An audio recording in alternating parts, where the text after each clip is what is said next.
Сәлеметсіздер ме балалар? Сабақтың тақырыбы киіз үй.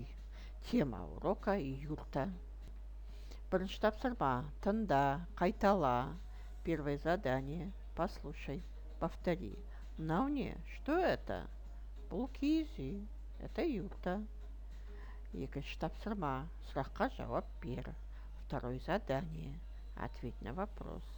Киіз үй қандай? Юрта какая? Үлкен, большая. Кішкентай, маленькая. Үшінші тапсырма. Тыңда, қайтала. Третье задание. Послушай, повтори. Дөп-дөңгелек біздің үй, дейді мұны киіз үй. Төртінші тапсырма. Бастыр, боя. Четвертое задание. Обиди, разукрась. Сен білесің бе?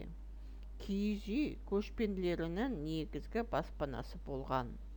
Ол тез көшіп қонуға лайықты. Киіз үй қола дәуірінде пайда болған.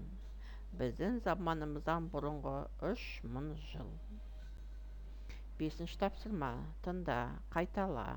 Қазақ тіліне тән дыбыстарға назар аудар. Пятое задание.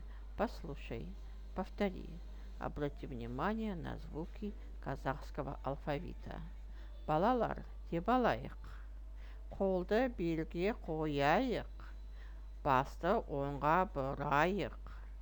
Басты солға бұрайық. Бір отырып, бір тұрып. Бір отырып, бір тұрып. Біз демалып қалайық. Сабақ аяқталды. Сау болыңдар, балалар.